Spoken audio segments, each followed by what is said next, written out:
This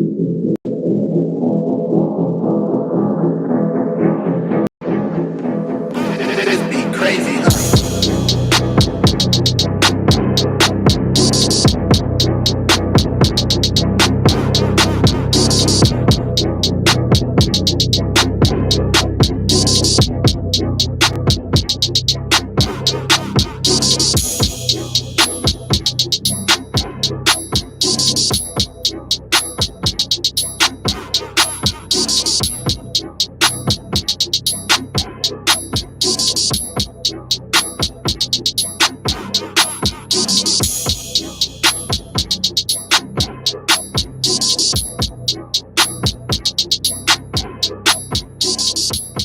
And now, a three-time sports editor, former online and managing editor, and host of Talk That Talk, award-winning journalist Terrell Chatterbox Emerson.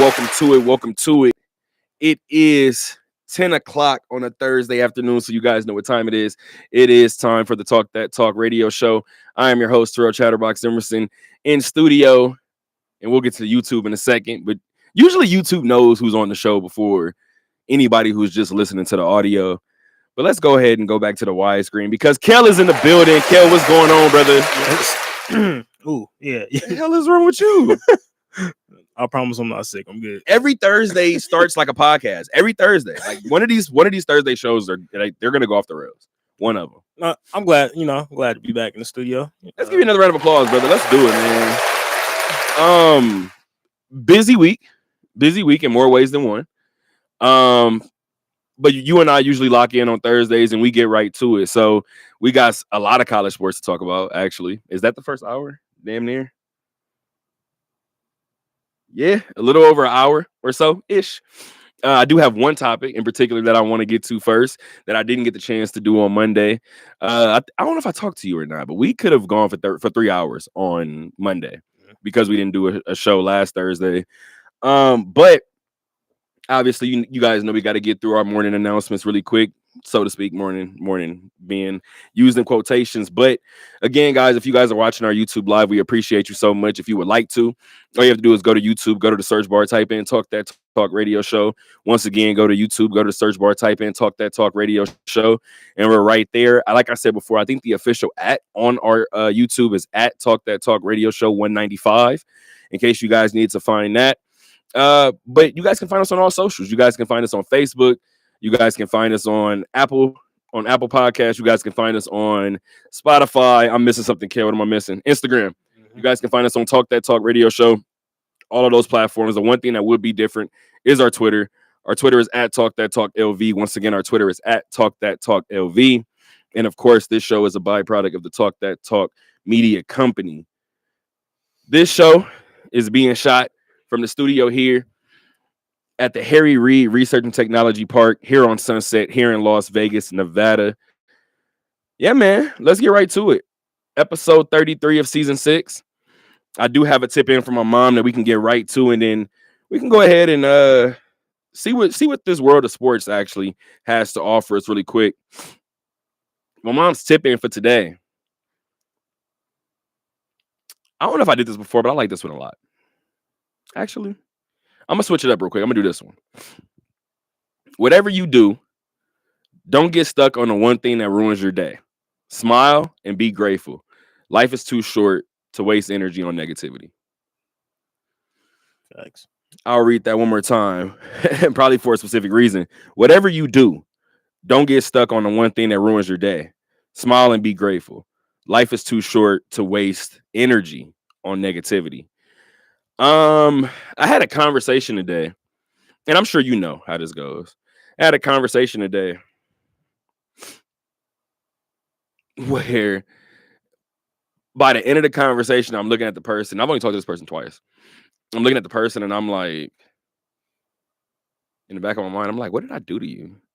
Like, what's your deal? What's your deal, dog? And to be honest, we've had this conversation before. I think, and you know what's funny? I'll go ahead and say something really quick because I'll throw this out there really quick. I have no problem with it. I remember having a conversation with Westgate when we were originally taking our talents there, right? And I remember having a conversation with them. I told them what I wanted to do. They said draw up a contract. So, all right, cool. Keep in mind, guys, and this is not to pat myself on the back by no means, but I didn't have anybody help me draft that contract up. What I was going to do was draft it, present it, and as they were having their legal team look at it, I was going to take it to my legal team and say, "This, I didn't have an attorney draw this up. I drew it up," and go from there. I remember taking it to Westgate, and Westgate was literally the first response was, "Oh, this is the detailed contract." In the back of my mind, I was like, "Okay, how many other ways you want to call me dumb in my face?" Like, well, damn, yo. All right. But yeah, man, today it was another one of those situations. I was following up on something, and I was like, "Why am I getting smoke right now? Like, why? This is taking over a year for me to even have this conversation. Why am I getting smoke right now?" Whatever. I'll tell you off air who it was because it's pretty funny in hindsight. And I don't, you know what's funny? I know you guys may not know, but I'm gonna go back to myself on the screen really quick. This mic feels high as hell, and I don't know if I didn't got shorter or what didn't happen, but I don't like the fact that I feel like I gotta sit up to talk today. But we'll see what happens. Kale, man, I didn't get the chance on Monday to talk about it, but the Dodgers are World Series champions, man. So I think it's perfect that you're here because you get to talk about it. So the Dodgers, gentleman sweep of the Yankees. You know what's funny? I should have made a bet with you. I don't like to bet with teams that aren't mine. I feel like this would have been a little different because it was coast versus coast, but you absolutely should be draped in Dodger blue right now. I've been hearing this all week. I'm talking about friends, family. What happened to the Yankees? I mean, you got an answer? I'm driving Never mind. driving around town. I see Dodgers blue everywhere. It's you know, you and all your LA people. Hey, every time we get on these cameras, you talk about LA. And I don't know if this is a persona or a character, but I'm starting to take it personal. I'm just letting you know. I'm just letting you know how it's sitting within me. I'm feeling the way. Hey man, I'm sick. I ain't gonna lie to you. I'm sick, bro. Oh man, I mean, Aaron Judge, man, didn't come through for us. Juan Soto, shout out to you. I mean, you was one of the lone bright spots we had to look at. Yeah, I mean, the Yankees, man. I mean, sometimes we just the moment gets too big for us. Sometimes, Is that what it felt like? That's exactly what it felt like. It's kind of crazy to say, especially for the Yankees. But yeah, I feel like Shohei and them boys just came ready to play, and we just kind of, I guess we just kind of ran out of gas. I mean, you know what I don't like? I don't like being wrong. And what I will say is my dad may be listening to this right now, and he may be sitting at home like, I told you. And the reason why I don't like to listen to my dad, I'm going to be honest with you. I'll tell you real quick. I don't like to listen to my dad sometimes because I know this man. And I know that he doesn't watch any other baseball team besides his. Like maybe the Padres. Like he doesn't watch any other team. So when he tells me about the Mets or something, I'm looking at him like, all right, fam. Like, whatever. It's interesting hearing it come from a Yankee fan, right? Because he says something about the lights were too bright in that fifth inning. And obviously we're actually a week now removed from the actual clinching of the World Series, or a week removed rather from the actual clinching of the World Series. And everybody knows what fifth inning I'm talking about, right? He said the moment got too big for them. Like the lights were too bright in that moment. I told my dad, I said, you know what? I said, I don't think it was necessarily that.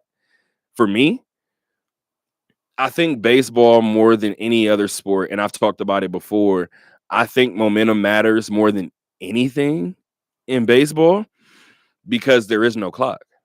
You got to get 27 outs. And I have watched, similar to the fifth inning of that game 4. No, that was at game 5. Apologies. It was either game 3 or game 5 because you guys won game 4. I want to say game 3. Might have been game 3. Yeah, might have been. It was off of Cole, right? That was game 5. That was, Y'all smoked game 5. oh, Y'all smoked game 5. I'm not enjoying this topic. Don't worry, we'll be off of it soon, I promise.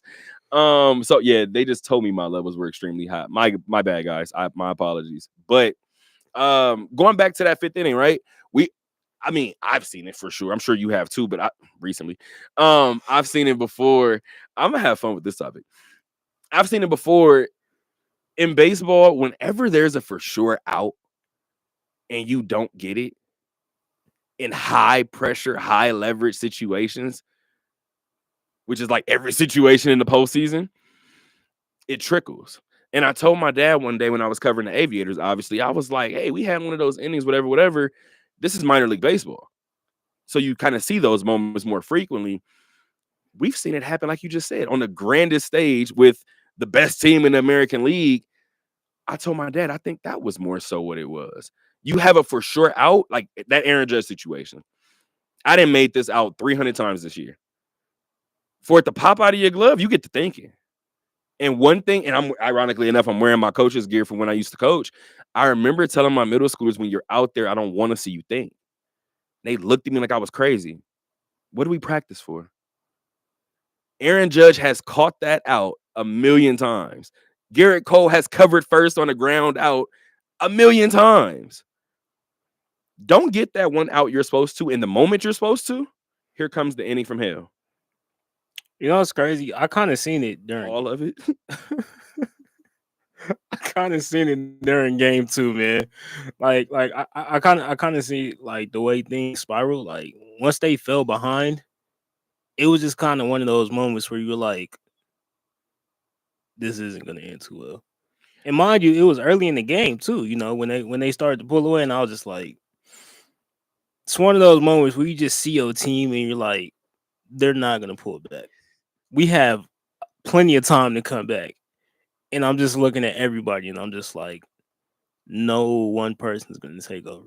I mean, Juan Soto couldn't do everything. I mean, Right. I mean, my God. So Verdugo came up big in moments, right? yeah, you know, but Jazz came up big in moments. Giancarlo, hey,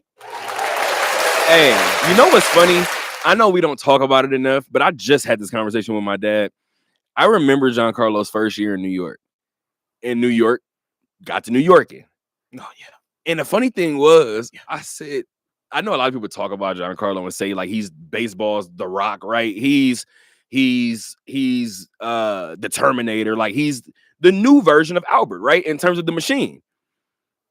Hopefully I didn't disrespect Albert, because I feel like some people may be like, how dare you? But anywho, the stale face that he kept through that first season in New York, and then for the Yankees to have the letdown that they just had in the World Series, y'all better put some damn respect on Giancarlo's name, because that's somebody who's moved through his entire career without being a distraction. And he's one of the few bright spots in that Yankees lineup during this World Series. More than we can say about some other people. Aaron Judge, man. Come over here, talk to me. You can't play like this in the playoffs, big dog. You had one of the greatest seasons in MLB history. Back to back. And then you just disappear. Okay, so shout out to my guy D Hoop, shout out to my guy Daryl Harris, and I'm gonna ask you this question that he actually posed to Dave McMenamin. Markel is still going through it. He posed the question to Dave McMenamin about the Western Conference Finals last year with Minnesota and Dallas, and he talked about advancing in stages. Right, the Dodgers have been to the World Series a handful of times in the past handful of years. The Yankees haven't. So in terms of just legacy writing, I don't know if you guys keep Juan Soto, I'm gonna be honest, but in terms of legacy writing, right? When Aaron finally wins one, how often are they going to go back to this one?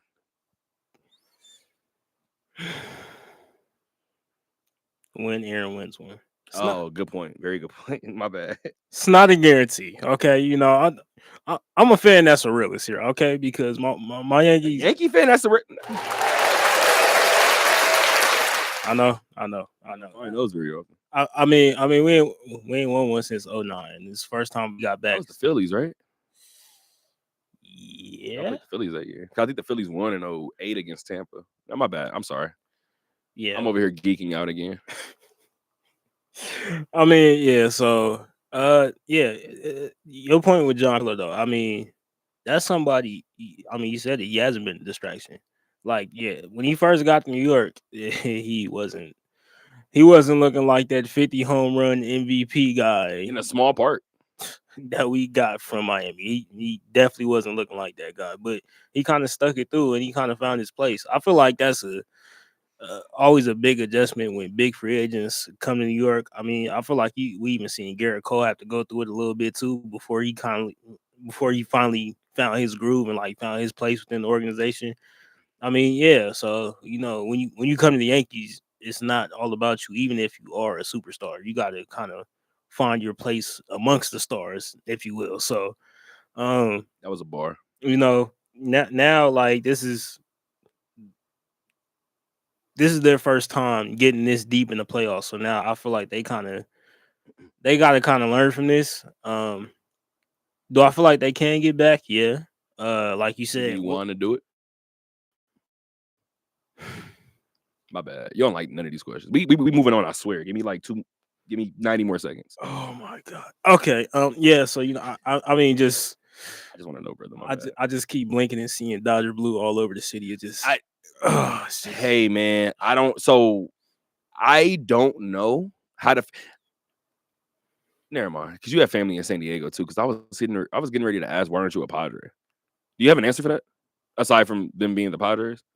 I mean, no, I ain't got no family in San Diego. I'll be in San Diego a lot though. But Oh, okay. my family like from Texas. I'm supposed to be an Astros fan, but Supposed to be. It's hilarious. I'm supposed to be an Astros fan, but nah.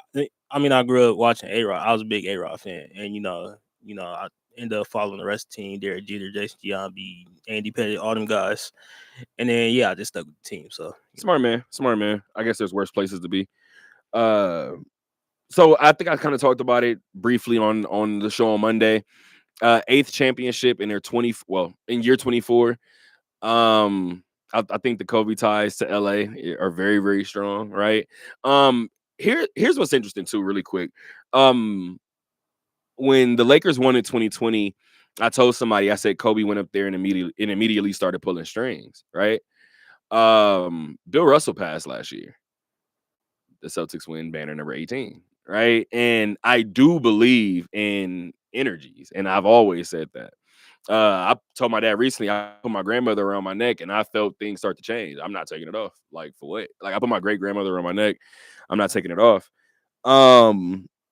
So I do think just the LA aura right now is slowly creeping back to a spot where it hasn't been in quite some time, right? And I'm talking several teams. You got the Kings tied for first in the Pacific Division of the NHL with Vegas. Ironically enough, we'll get to that in a second. I lied to you. We'll get to that in hour number 2. Not in a second, but definitely some things to look to. Obviously in LA, a couple of different things. The Intuit Dome looks insane. Can't wait to go back home for that. A couple different things really quick. 3 different points. Freddie Freeman, World Series MVP. 2 things come to mind. His scary moment, his scary bout, health bout with his son, rather. Having to step away from the team in a crucial moment of the season, dealing with ankle injuries, or dealing with injuries rather, dealing with an ankle injury or a foot injury in the World Series, in the playoffs rather. Good to see him get rewarded, right? So that's the first thing that comes to mind. But the second thing, I remember when Freddie first got to LA, and Freddie had found out that his agent withheld an Atlanta deal from him. And I remember it being a big deal because Freddie was like, I never knew that Atlanta offered anything. If I did, I wouldn't have left. It wasn't about the money. I wanted to stay. And he was pissed. Fired his agent and everything. That was a story for like the first month or so. And I remember they asked Clayton Kershaw about it. And he said, yeah, I know Freddie loves Atlanta, but I think the first moment he starts to buy in here, I think we got some pretty good guys in this locker room too.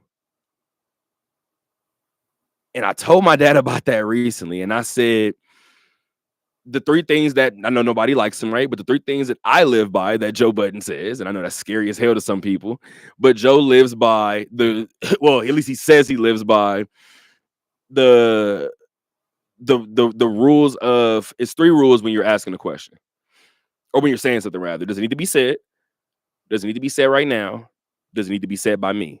If it's not all three of those things, I'm not saying it. I try to live by that. What Clayton Kershaw said about Freddie, did it need to be said? Yeah. Did it need to be said then? Yeah. Who better than somebody like Clayton? That's what I thought about when I watched him round the bases after hitting that after hitting that grand slam in game one, by the way. We're not going to talk about this and not mention that moment. By the way, I wore a Kirk Gibson jersey that night, in case you care. Okay, all right. Shout out to Mookie Betts for being the only position player in the majors currently with 3 World Series, 2 with the Dodgers, 1 with Boston. I think Mookie is going to go down as one of the greatest to do it. If you look at Mookie's winning situations, it's all of them. It's everywhere Mookie is. It's a winning situation. I think that's important to mention. And then obviously the Dodgers continue to right our wrongs. Shohei Ohtani with his first ring. I say first because it could be several. And Markel looks very, very upset. So let's move on to basketball. Congratulations to the Dodgers. You don't look happy about it at all. Let's talk basketball, man. Let's talk basketball. Ironically enough, I had a game at 11 this morning. Yeah, I feel the same way. So I walk into the Thomas and Mack. I sit down. Shout out to Jesse Merrick, right? Round of applause for Jesse. Jesse sits next to me. We dap each other up. He said, "How you doing, man?" I looked at him. I said, "I'm trying to figure out why I'm watching the basketball game at 11 a.m. He just started laughing. He said, "Well, at least we get it out the way, right? I have a radio show tonight. Who's getting what out the way? I'm going to be up all day." I was like, this is not what I want right now. I think I went to sleep at 4, maybe close to 5, woke up at 9. This day was designed to be a day from hell in terms of my sleep, rather, right? But obviously, we already know about it. It's always easier covering a win, and that's exactly what happened today. UNLV took care of business against Northern Arizona. Couple of things for you really quick. I like how do you feel about non-conference rivalries? Do you know what that means? I know this probably sounds like a damn oxymoron, but whatever. How do you feel about non-conference rivalries? I love them. When you say that, I think of, well, now, like Oregon and Washington. I mean, they're not in the same conference, or I don't know, Florida State, or something like that. So I mean, I feel like they're good. So I think that too, right? However, how about the ones that become rivalries?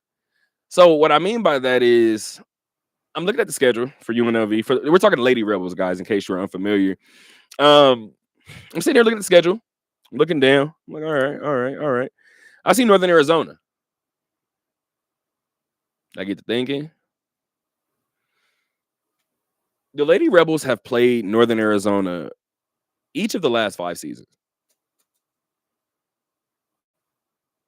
So why is this so important? Like, why is this such a thing now? I go back and I get to looking. Northern Arizona won the first 2, including today. UNLV has won 3 straight. I implore you to go back over the last 5 seasons and watch 5 straight UNLV Northern Arizona games. Year 2, it got ugly. I think year 2, UNLV lost by like 27. But that was a bad one. I don't know what happened that game. I think I have to go back and double check what the score was, but I think it was 89-62, something like that. I could be wrong. But I hope that you go back and watch all 5 of those games. Today ended up being a runaway with UNLV, but there's this constant battle between these 2 teams, right? And this was the first time in those 5 games that UNLV went into it without Desiree Young, right? Former 2-time Mountain West Player of the Year, somebody who I actually talked to Lindy about it today, And in terms of any time this group needed a bucket, it was never not balanced, right? In terms of scoring. But whenever this group needed a bucket, you knew that they were going to 23. Everybody knew they were going to 23. Since her freshman year, essentially, it was Essence or it was her, right? And even further than that, I think, or even before that, it was before Essence. But for me, I feel like because that balance was always there, you're going to have other people fill in, right? And I know we're only 2 games in, but I'm 2 games in and I'm watching this team, and I'm not really sure I can identify who's going to be the leading scorer. Okay, see, I thought that was just me because I'm like, you know, yeah, like you said, when Essence was there, like you'd be like, yeah, that's the leader right there. But yeah, just from watching the team, that I'm like, who's gonna be the one to take over at the end of the game? Because it just looks so balanced. Like it kind of reminded me, compared to the men's game, like kind of like those Villanova teams that Jay Wright had, like when it's just simply balanced all over the court. Like it could be Jalen Brunson's night, it could be Dante DiVincenzo's night, it could be Mikal Bridges' night, but like like all in all, the team's gonna play together, and whoever is going off that night is going off that night. But I feel like they're pretty much just sticking to the system, and yeah, I feel like that's why the program has been winning Mountain West championships. So, not gonna lie to you, not that I have had a fear for Lindy, but you always wonder. You have somebody like a Desi who, I mean, I don't like to say this very often, especially when it comes to college sports, but you have somebody like Desi whose number is going into the rafters, right? And you always have to identify when somebody like that leaves the program, right? It's kind of the way I felt a little weird when everybody was asking me how I felt about the Packers trading Aaron Rodgers. I mean, respectfully, as much as I was tired of the stress, I'm not finna clap when a Hall of Famer walks out the door. I'm just not doing it. Like, go do what you got to do, and we'll talk when you retire. And that's just the way I feel right now. I don't want to talk about you right now. Nothing to say. This is obviously a different situation, right? But I kind of would understand if Lindy is like, Desi's not here, and like we can stop talking about Desi now. I kind of get it, right? So I asked her a question today, and I asked her about not having that anchor in the middle to where you can just go down there and go to run to it until the well runs dry, right? I asked her about how much fun she's having drawing other people into certain actions and kind of putting people in the new spots. And she was like, yeah, as a coach, like this is kind of the fun part because now I'm putting people in new spots. I'm putting people in positions that they've watched last season and everybody's responding. So you have 5 players in double figures against LMU. You have 6 tonight, or today rather, this morning, damn it. You have 6 this morning against Northern Arizona. I can't think of another team aside from what you just said. I mean, we could talk NBA teams if you want to, but I'm sitting here trying to figure out what number I want to move with because I'm gonna keep track of this time right now. I think by the end of this season, I think Lindy could have 5 players in double figures. I think you're gonna have one hovering around 9.8 ish. But I think you're probably gonna have 13 or 3 with like 14 or 15 points or more. I wouldn't doubt it. I mean, I feel like that's more of a testament to like when you build up a steady program. I mean, I feel like a lot of situations, like you'll see teams where you'll have these superstar players that come to the program, and once they leave, the entire program gets depleted. But I feel like when you build a solid foundation around winning, you don't necessarily have those issues in terms of recruiting and in terms of performance on the court year in and year out. So when you lose stars like that in consecutive years, your program can kind of level out no matter what's going on. You know what I find interesting about Lindy and her group, and I actually talked to Roman Owen about this recently.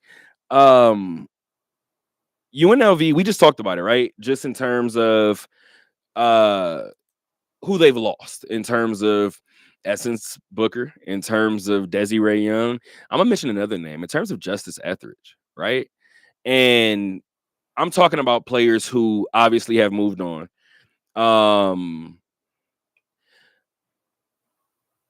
In terms of, if you watch this team over the past couple of years, there's some faces that's missing just in terms of Neck, Obi Iser, Alyssa Durazo Frescas, right? Ashley Scoggin graduated last season as well. But I'm very, very impressed with UNLV's ability to essentially duplicate players. And what I mean by that is you saw what Essence was able to do in terms of running the offense, trying to find her her scoring and her shooting in certain moments. You look at Kiera Jackson, somebody who she went head to head with in practice a lot of times. It's kind of the same thing, right? Now, in terms of Desi's energy and effort, you have somebody like a McKenna Brackens. You have somebody, of course, Alyssa Brown was right there next to Desi. And then you have somebody like a Meadow Roland, who I've talked about already a couple of times this year. That's a red shirt freshman. She had 10 rebounds at halftime tonight. That's a red shirt freshman. So you talked about being able to and by the way, Tegan Colvin looks like a miniature Kiera Jackson. To watch this team essentially duplicate players year after year after year is kind of scary. There's a reason why I brought up Justice Etheridge. Go back and watch Amarachi Kempson play. It's real justice-y. This is somebody who, the funny thing is, her offensive game is better than Justice. I asked Amarachi a question today because UNLV goes on a 10-0 run, right? Early in the second quarter.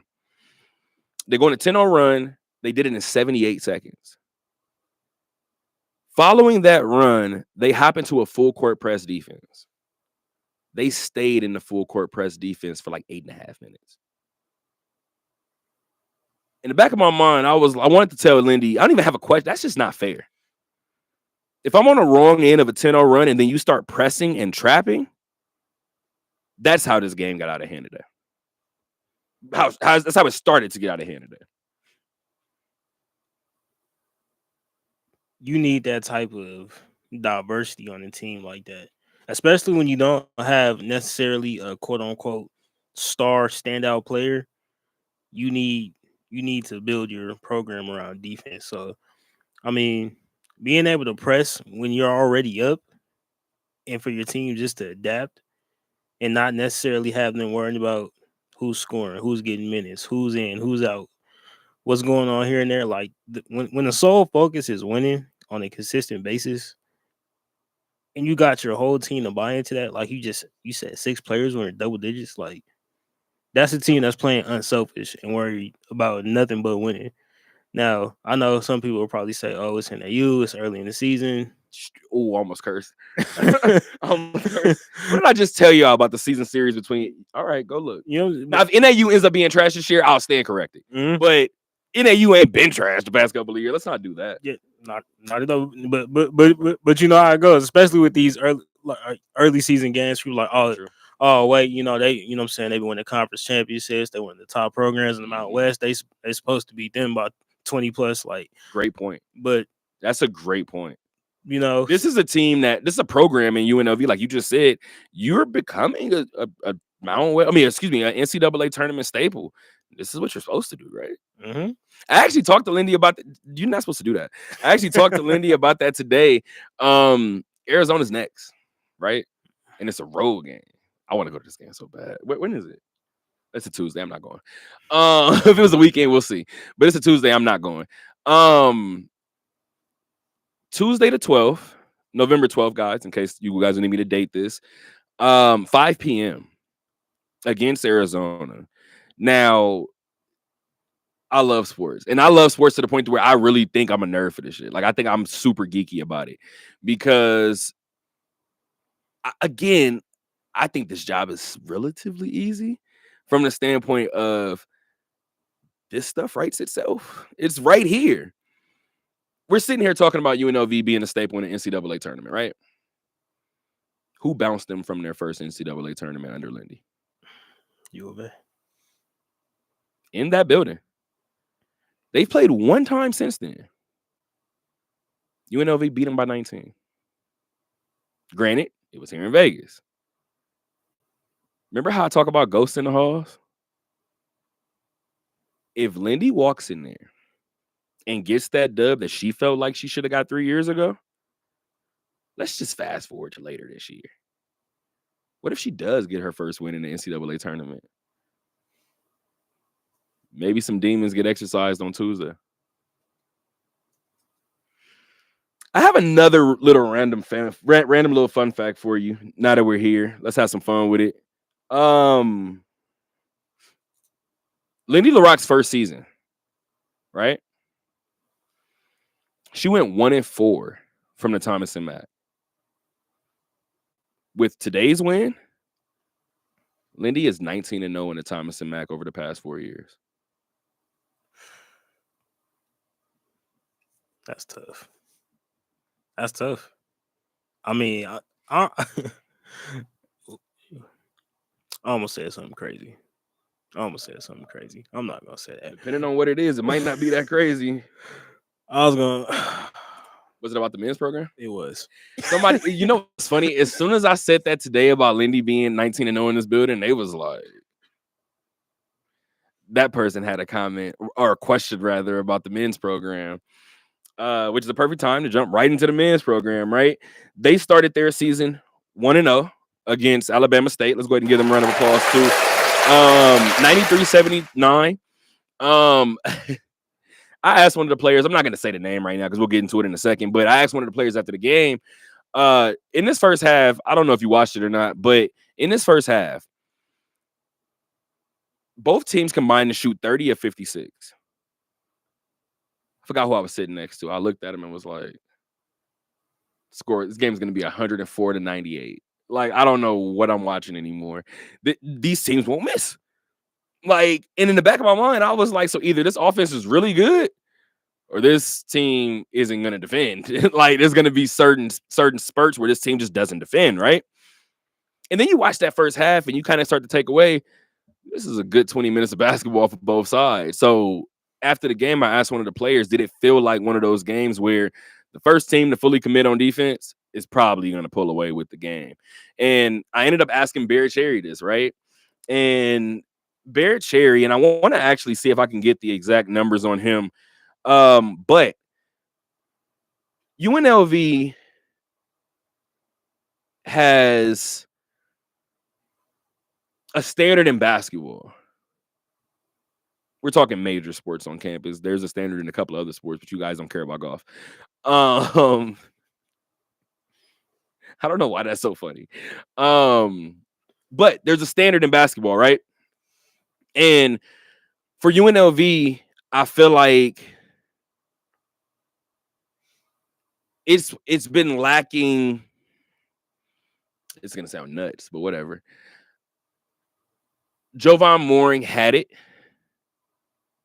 Bryce Hamilton probably had it the most. EJ Harkless came and stole the hearts of a lot of these people here in Vegas. UNLV was missing something. Now, granted, I wasn't here with the Patty McCall years, the Steven Zimmerman years. Brandon McCoy. That's my first one, right? Since Brandon McCoy, like I said, Bryce was different. But in terms of that excitement and energy from jump, we haven't had it since DJ, right? De'Don Thomas Jr. is special. We've talked about it. Bear Cherry, who was the person that I asked that question to about the defensive end, Division I debut. First of all, his name is Bear Cherry. First of all, his name is Jeremiah, but everybody calls him Bear, right? 6'11", 280, I believe it is. Junior. First of all, the kid didn't miss in the first half. Didn't miss his first shot until early in the second half. That was his only miss. He went 10 of 11 from the field with a 24 and 11 double-double. The first thing that popped into my mind, and hopefully if you guys are basketball fans, avid college basketball fans, you know exactly where I'm going. I thought back to DJ Burns. And I said, if UNLV is able to make a similar postseason run to what they did last year, this is one of those stories that the entire country gets behind. Absolutely, because the program hasn't been up to what people expected to be from the years of the past. But like, yeah, like you said, It's been like almost 10 years since Pat has left. that's crazy. That's crazy. I don't think. Have you ever seen a 10-year gap where UNLV just wasn't it? Granted, last year I know the NIT, but if you're talking UNLV standards, the NIT isn't it. Yeah, Patrick. Wow, that was 10 years ago. Because like This season makes it 10 years. because This would be his 10th year from his last season. yeah, for me, just thinking back to the days, especially those last couple of years when Anthony Marshall was still walking around, they had guys, you know what I'm saying, people look back on it and laugh now, but when Anthony Bennett and Caden Reinhardt and all those guys were on the team, like those teams were something serious. I mean, back when Dave Rice was still coaching here, like that was really a like one of those times where it felt like UNLV basketball was definitely coming back to prominence. But like you said, we've had moments. We, you know what I'm saying, we seen Bryce, you know what I'm saying, we seen Pat, Steven Zimmer, hometown kid, we really thought he was going to turn it over, but it still just wasn't happening yet. With Deion, I mean, another guy. Before you get there, because I do want you to take that point. When I mentioned Barrett-Cherry, I wanted to just obviously mention the other standout that really did a lot of great work. Julian Richwan. He has a little Jonah Antonio in him. And I know a lot of people may be like, well, Jonah was only here for you. The way that Jonah was a gunslinger in terms of every time he touches that ball, it's going up. Let Richwan catch fire in the right moment. This can turn into something. And that's why I wanted you to get to DJ now, because to have two different new toys to play with in terms of one is going to sit there on the perimeter and I can give it to him on a fast break and he's knocking down a tray, or I can lob it up to Barrett-Cherry in the paint. And one thing that you pointed out too about DJ, as you get into your DJ point, he didn't even shoot the ball well. 3 for 9. And still put up 17 points, 7 assists. I mean, what really impressed me was how he was passing the ball. I mean, some of the cross-court passes, I mean, throwing it with his offhand, like just flinging it, and guys were knocking down threes for him. I mean, it was just quite amazing to see. So, I mean, like, obviously everybody's seeing the IQ just jumping off the charts. Just, especially with him being from Vegas, I feel like he definitely has a added level of pressure, and having his dad, being a former player as well too. I think that's something. I think that's something that he carries pretty well. I mean, obviously he's pretty like chill and laid back. So that's what I was getting ready to say. He's humble as hell. Very, and he's young, and people are always, oh, he's 19. Not the point. I know some 17-year-olds that you'll be like, nah, most definitely. He definitely could be more cocky, or like he deserves to boast at least a little bit more. But for him to follow in his father's footsteps, stay home, and I mean, he has to be one of the highest ranked prospects that UNLV's had since Steven Zimmer and Anthony Bennett. Those guys. Like, I'm gonna continue to say it, and only because I don't want people to forget it. I remember DJ adding all of us, as in media members here in Vegas, asking UNLV to take the chance on him. Therein lies the problem. You have somebody here in Vegas who's begging to come to your school. At some point of his college career, you may be begging him to stay if it hasn't happened already. Until UNLV gets over that, we're going to be in the same situation every 3 years. Honestly, I don't think nobody knows that better than you and probably Joey Gallegos out here. I am from here. I've seen this I grew up watching this happen. Like, I mean, how does a Troy Brown Jr. end up at Oregon? Yeah. How does a Julian Strother end up at Gonzaga? Willie Ramirez talks about that a lot. You got the answer. You said you're from here. I mean, I answered for LA. Remember? I ain't got the answer, Sway. I ain't got the answer, Sway. I've been watching do this for so long. I mean, like I just mentioned those Anthony Marshall, Dave Rice days. Like when UNLV fired Dave Rice, everybody in the city was looking at each other like, why? Why do we do that? Everybody goes back to that moment. That's like a bookmark moment in this program's history. I promise you it was. Because and again, I feel like, it's kind of like you look at where the program is at right now, and it's kind of like, yeah, we're nowhere near the standard of what people think we're supposed to be. And I feel like with that line of thinking that UNLV still had for those teams back in the 90s, I think them having that mindset at that time when Dave Rice was finally uplifting the program, starting to get top recruits coming in, getting hometown kids who were top prospects like to stick around and getting prep school. Like he was starting to build a foundation and building relationships with coaches around the city. UNLV was like, okay, You're not winning fast enough. we need more. Sweet 16, good, not good enough. What? But we haven't been to the Sweet. Not good enough. I go into that Thomas and Mack often and look up at those banners and be like, damn, 80% of them have a start with a 19. See Freddie Bank. Hey, this is so funny, but I told you guys, I treat my college like my family. I treat my college as if this is my fraternity. I say that in the sense of I'm gonna tell them like it is to the rest of y'all. Y'all better watch y'all damn mouth, because even though I go up there and I'm like, damn, all these banners say 19, like start with 19.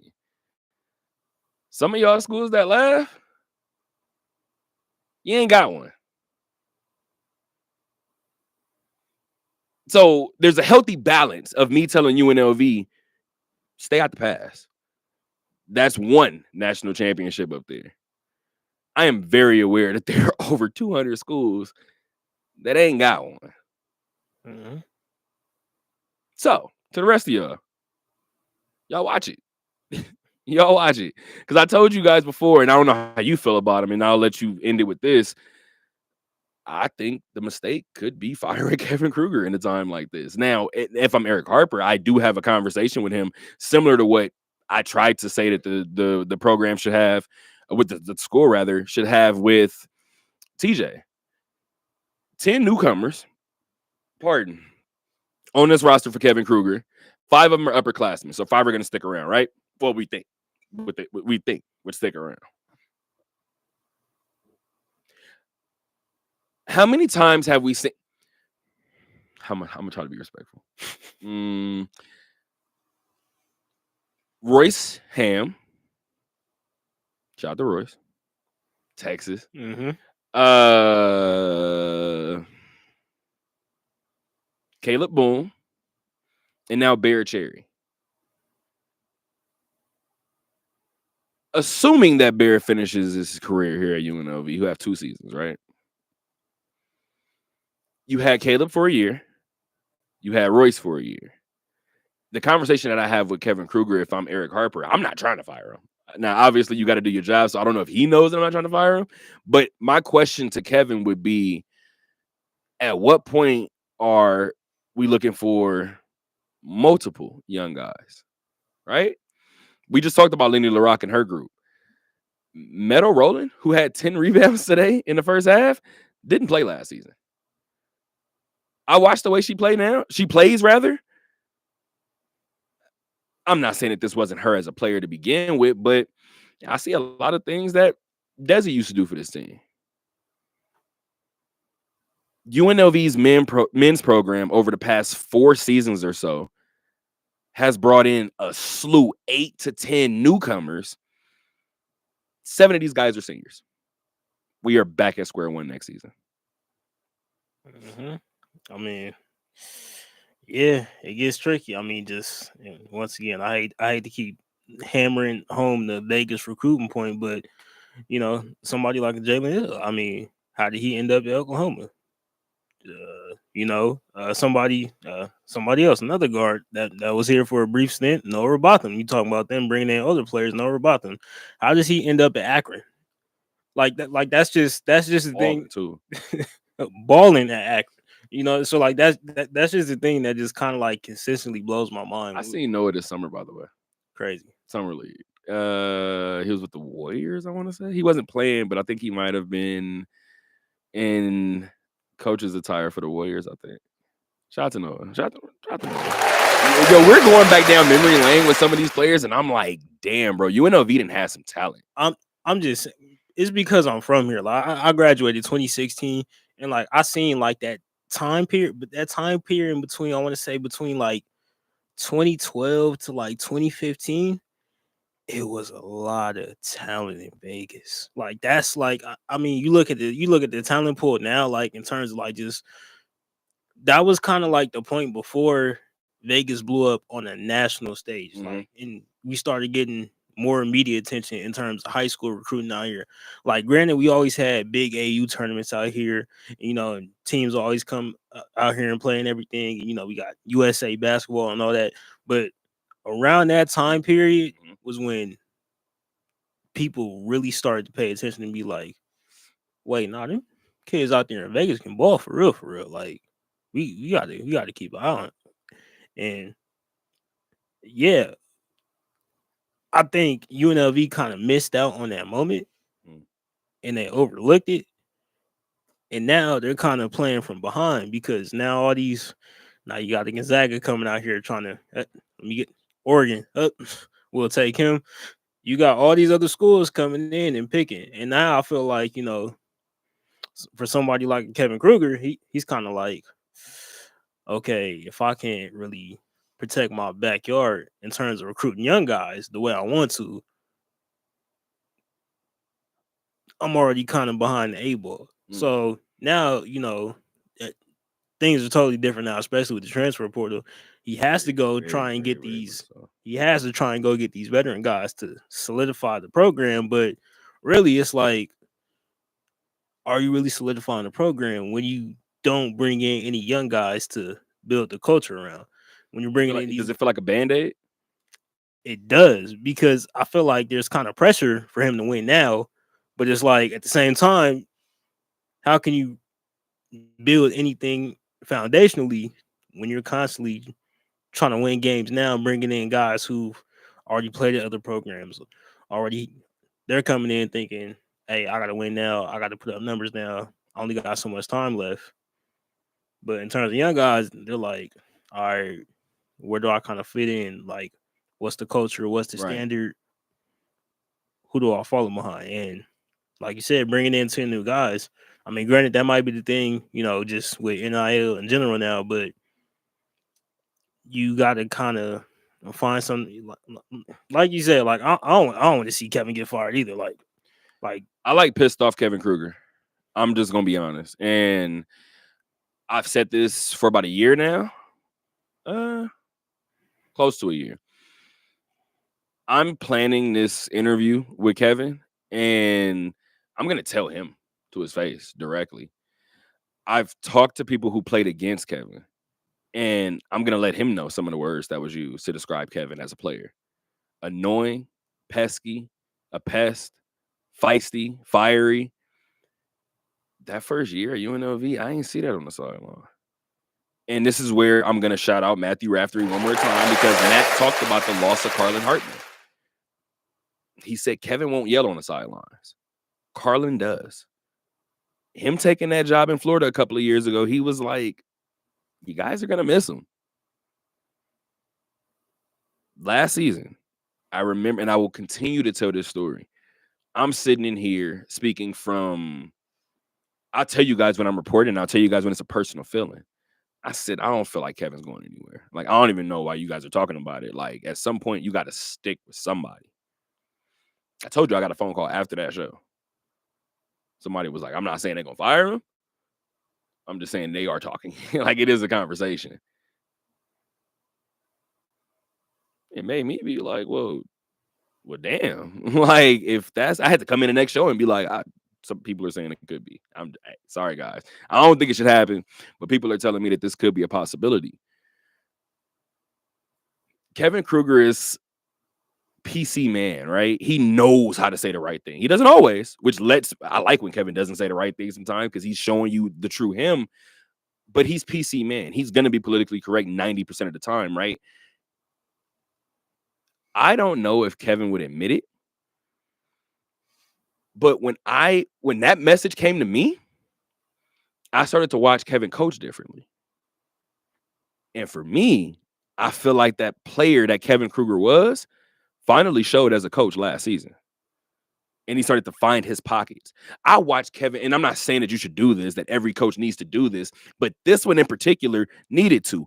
I watched Kevin berate an official last year. And in the back of my mind, I was like, good. Whether he's right, wrong, or indifferent, we need you. We need to see you turn red. We need to see you veins popping out your eye. We need to see it.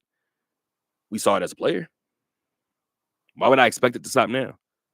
By the way, last time UNLV was good, Kevin was a player. Absolutely.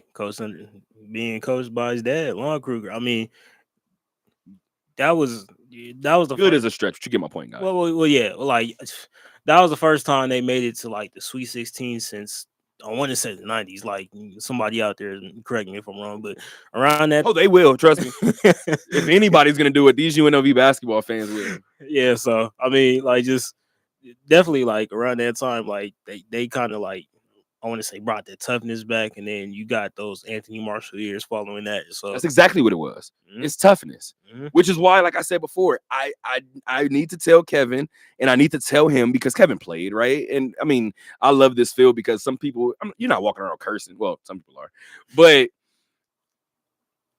sometimes I love adding it in to a professional interview because you hear a curse word sometimes and you be like, it's the truth.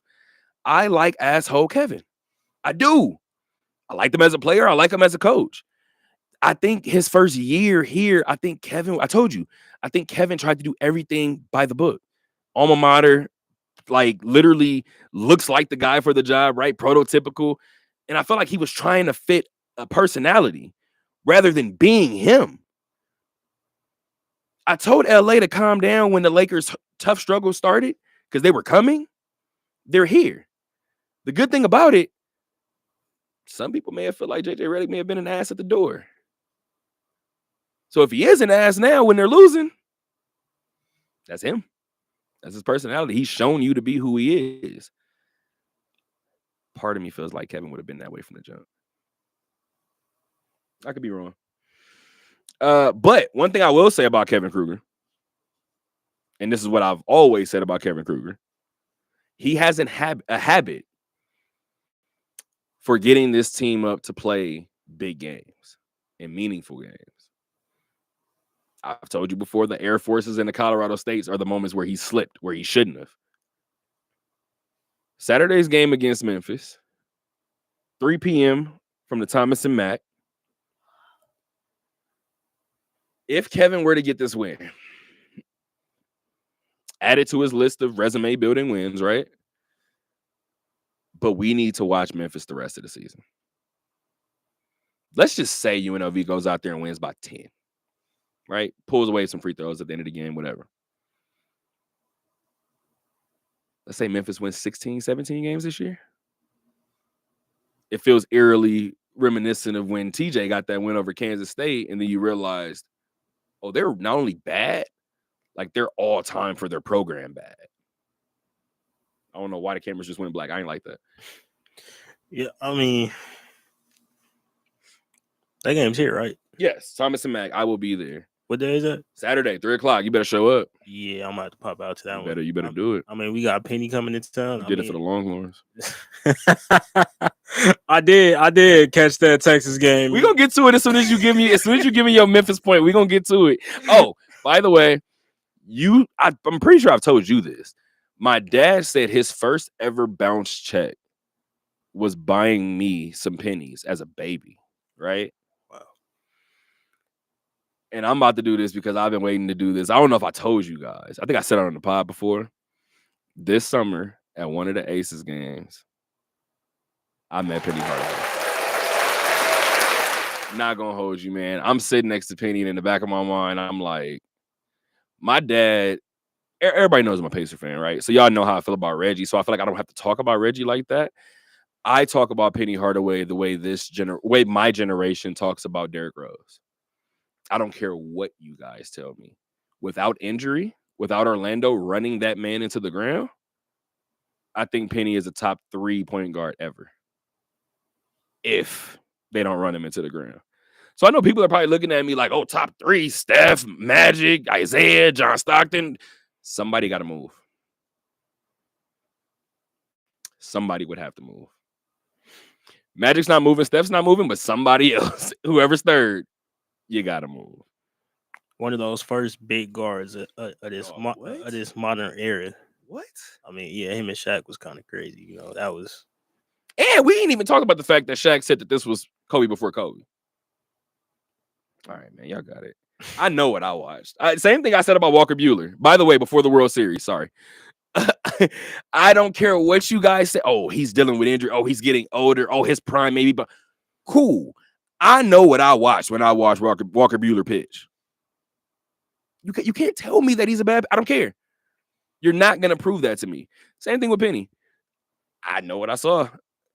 I'm kind of bullish like that with Tracy McGrady too. But the thing is, there's more people in our generation that are like that, right? I think there are going to be people in this generation that are bullish like that against with Paul George. Paul may never win one. You're going to have people that are like Kai and Anthony, who's like, dog, I don't care what you say. I know what I saw. Thanks. And they're right. I know what I saw. Oh, I don't know if I ever mentioned this, but all time, yeah, my favorite player is Manu Ginobili. But Okay, this modern current era, Paul George is my favorite player. I'm not mad at that. I'm not mad. He's probably mine, honestly. I watched that man in Fresno State when I was a kid. Boo. I'm a Boo. You know what's funny? I done been around P a couple times, and I have never booed him to his face. I gotta boo him to his face. I gotta see, bro, and be like, boo. I don't even know if you know why I'm booing you. My bad. I forgot that hit a little different for you, but that's crazy. It should hit different for you. Damn it. But yeah, you know, I mean, like it was. I mean, especially if you're from the West Coast, like them Fox Sports West days. I'm talking about. I used to watch him and James Harden faithfully, and I was just like, I used to tell my brother, I'm like, look, I don't know who these dudes is. I know I'm not crazy. Hey. I know what I'm looking at, dog. Let me tell you, mind you, I'm a kid, and I'm like, nah, this dude at Fresno State, he's like that. He's like, and when he fell to 10 in Indiana, I said, why did he fall so far? I wanted Gordon Hayward that year, by the way. Crazy. I'm not mad at that. Not mad at it. I wanted Gordon Hayward bad, especially out of Butler. I was like, it makes sense. Bring him. Go get him. PG, I seen it. Now, granted, I know he get a lot of jokes, a lot of darts thrown in. But like, let's not forget. Like, I feel like I mentioned this one so far. The man snapped his leg in half. The fact that he's even still playing basketball at an elite level is absolutely insane. Is Paul George the Meek Mill in the NBA? That's deep, but you might be right. Undeniable talent. Some of the moves he makes, sometimes you're like, kind of goofy, but he's still him. What I mean by that is the way that in a room full of basketball heads, you can hold your own, but in a room full of basketball heads, if everybody talking about their favorite player, you might raise your hand a little quiet, like lower, and be like, mine's is Paul George. That's what I mean with the Meek thing, right? Because now you got to answer for everything that this person has done for their entire career. By the way, I feel like that's the way this summer was for me as a Cole fan. I feel like people kept looking at me and was like, it's your boy, you picked him. Same. That's the one. Same. You said he was the GOAT, right? Same. Now you got to answer for it. But let's get right to it, man.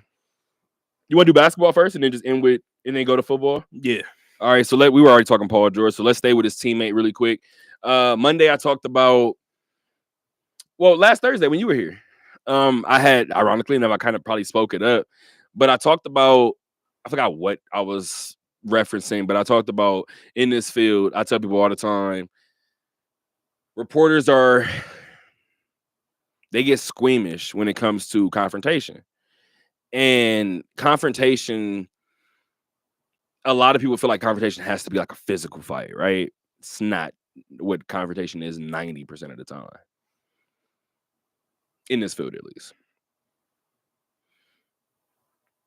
I've always said that more than likely, that's the way I've always worded it, more than likely, you're not going to come to blows with any of these athletes. Ironically enough, I think it was last Thursday when we were here, or two Thursdays ago we were here, I mentioned one caveat.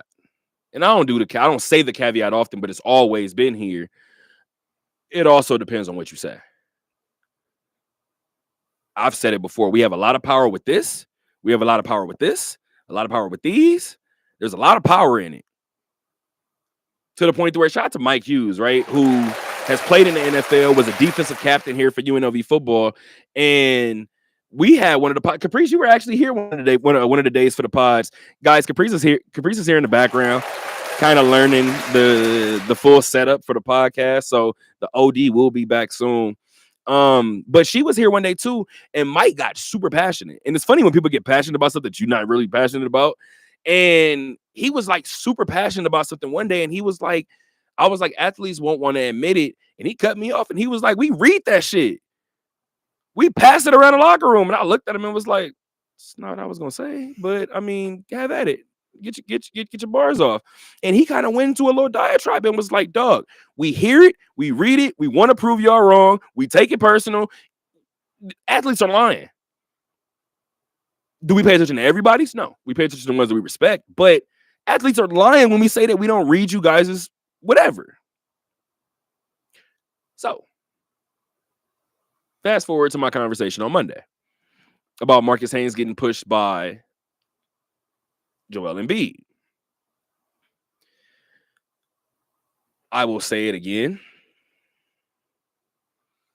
I do not condone violence.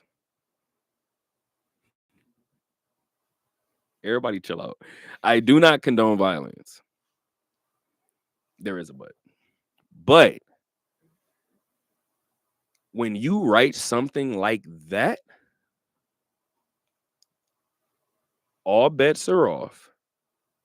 And what I will end it with is what I tell everybody. You can't tell me how to react. You can tell me I went too far, but you can't tell me how to react. Oh, the point of me bringing that up, Joel Embiid ultimately suspended 3 games for the push. I'm here to say, where's my camera? I'm here to say, I don't agree with the suspension. I don't. I hate to say it as a reporter. I know this is a time we probably should band together. Did Marcus get suspended from the Philadelphia Inquirer? I don't believe so, right? Not that I know of. I mean, it's what he said. It was, you can understand why Joe took it as disrespect. Do I think when he wrote that, do I think he necessarily meant it in that way? Not necessarily. But I feel like you're walking you're tightrope in a thin line. I feel like the shots were meant to go directly at Joel, but you're walking a real He thin. sprayed the sidewalk. Like you're walking a thin line when you bring up his son and his brother who's deceased. Like that's you're tightroping that. Now, granted, he's a columnist, and we know that's a dying art form within our field. So, I mean, his job is to criticize certain things within the organization, within the team, certain star players such as Joel. And you know, I feel like Joel's been getting a lot of shots lately, and I would say, quite honestly, deservedly so. I mean, coming out and saying you're not going to play back-to-back games. I mean, he got suspended. He got fined. I know the team got fined for that. Didn't he get suspended for that as well, too? I don't think he got suspended for it, but I think that's it. That was one of the things that they said that they were looking into, quote unquote. I'm doing the quotes, but I mean, yeah, but I don't know, man. He's not going to play in back-to-backs. That's just not going to happen. Yeah, during regular season, it's not going to happen. Now, I think what's scary too is Joel has proven to not be a man of his word on the opposite side. Joel has said before, I'm not playing. And then the game ends up being important and Joel's out there playing. Like, so I also think while we do we have the right to, we reserve the right to criticize Joel for not playing, Joel has played in certain situations that if we're calling him all these things as a player who doesn't play, he wouldn't have played through. There's a handful of those. I don't know that we can say that about every star.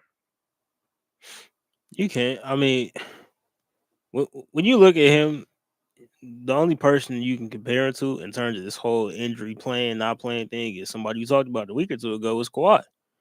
I mean, they're both these like dominant offensive and defensive players on both sides of the ball, but they kind of constantly end up dealing with these lower extremity issues, and like they're hurt so often to where it's always like, all right, are you really hurt, or like what's going on with the medical staff? Are you going too hard?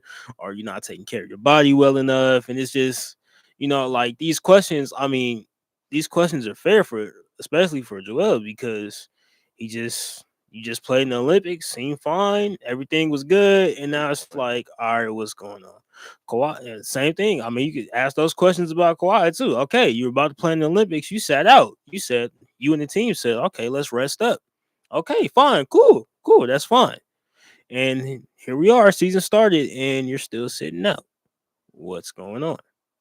So, I mean, and on top of that, you got his old trainers suing the Clippers and that whole situation as well too. So I mean, I'm telling you, bro, that Kawhi doc is about to be fire, bro. It's about to be fire. Everybody gonna apologize. And when that came the out, entire world gonna apologize. When that came out, I thought about when you said I'm that a couple you, weeks bro. ago. I'm telling you, dog. And I keep saying I want my credit. This is not reporting. This is purely a gut. And I think anybody who knows Kawhi in his situation and his family, I'm not reporting right now. Like, I think even if I was right, which I think I am, they wouldn't have given me this. I'm telling you, something's in the works. They gonna come out with X-rays, with MRIs, and we gonna be like, damn, he won a championship after that. Like, we gonna look back at Kawhi's career and be like, all right, we might have overdid it a little bit. Maybe Joel's too. Speaking of the Olympics, what a game between Boston and Golden State, right? Finals this year? Finals again? Finals? Who, the Celtics? Boston and Golden State. I'm not gonna jump out the window at the Golden State one just yet, just because y'all are so disrespectful. I'm not disrespecting Steph. It's the rest of the team. I'm not sure. Y'all are so disrespectful. I'm not sure. I feel like they're too small. Like I feel like they're still missing that when it comes to running deep in the playoffs. Say they do make it to the finals. I feel like they're gonna do to them what they did to the Mavericks simply because they don't have a true big that can deal with somebody like a Porzingis at the end of the day. Somebody that can deal with Porzingis and Al Horford at the same time on the court. Like, this isn't this isn't. I'm just throwing something at a wall, see if it stick. Mm-hmm.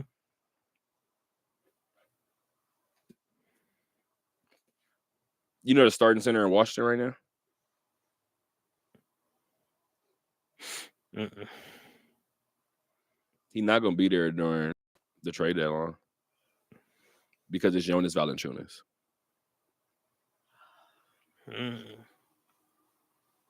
Do you think a Golden State can't go out and make a deal for Jonas Valanciunas? So if you say that they're too small, right?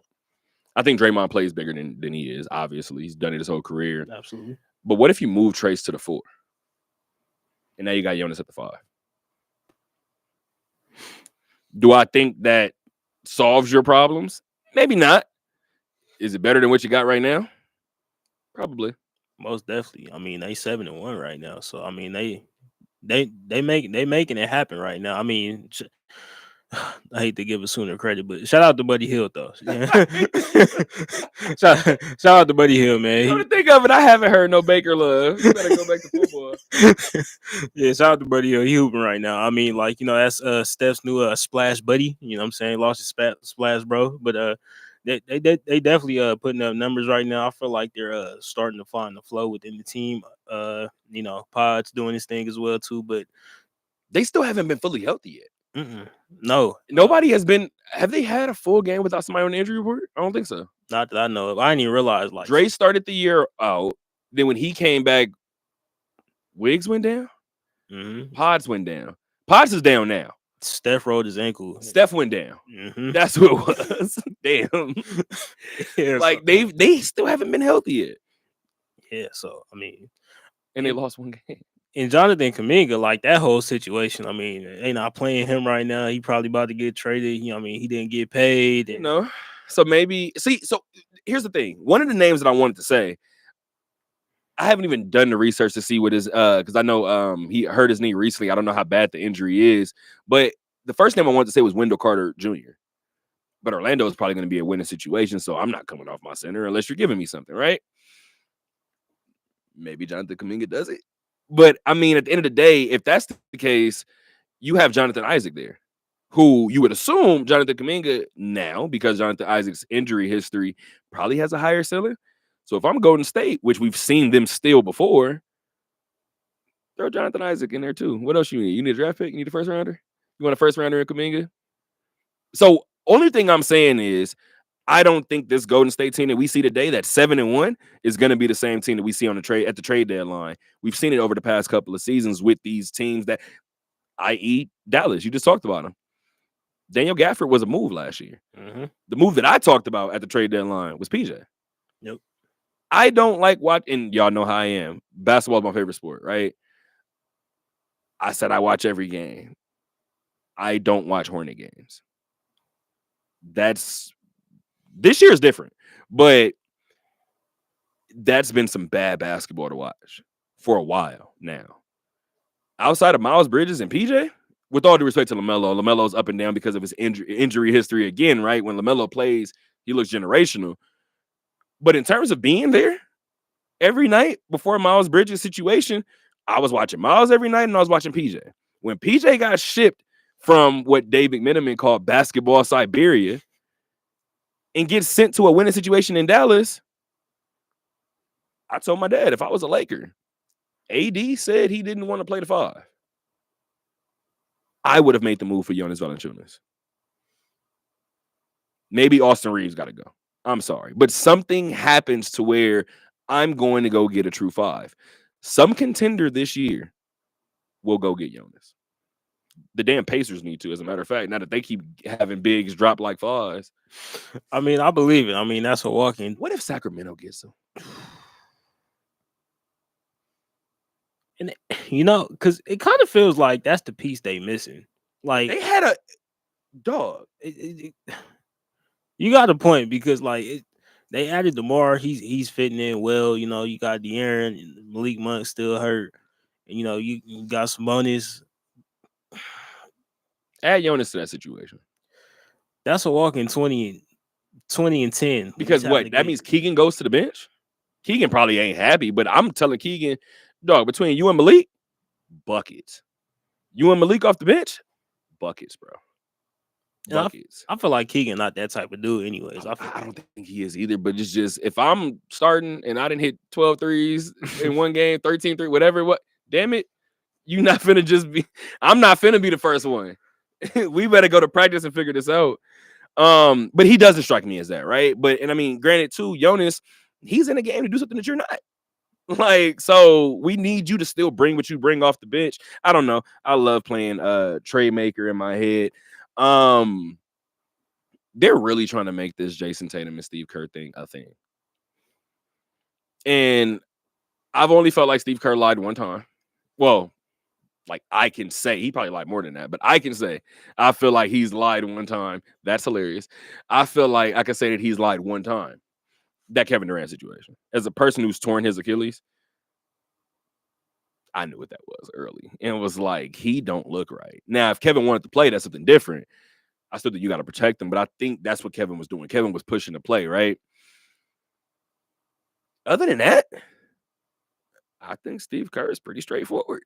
I do. I think he's pretty straightforward to the point to where he's blunt, to where he makes people uncomfortable. The thing is, he's blunt wrapped in a nice package, right? Like Steve will tell you something very, very. It's Bruce Cassidy-ish. It's real. No, we sucked tonight, but it'll tell you with a smile on your face. You'll be like, "Well, I mean, I guess you guys did suck tonight, right?" Like in hindsight, they asked him about not playing. Does he regret not playing Jason Tatum in the Olympics. So many people would have found a politically correct way to address this. I regret the way it's turned into this story. I regret that he feels slighted. I regret that whatever. This could have been a that's out there now. Do you know what Steve Kerr said? No, him it was a flat out no. It would have been better if it was that. Steve Kerr said, well, we won a gold medal, so I don't really give it much thought.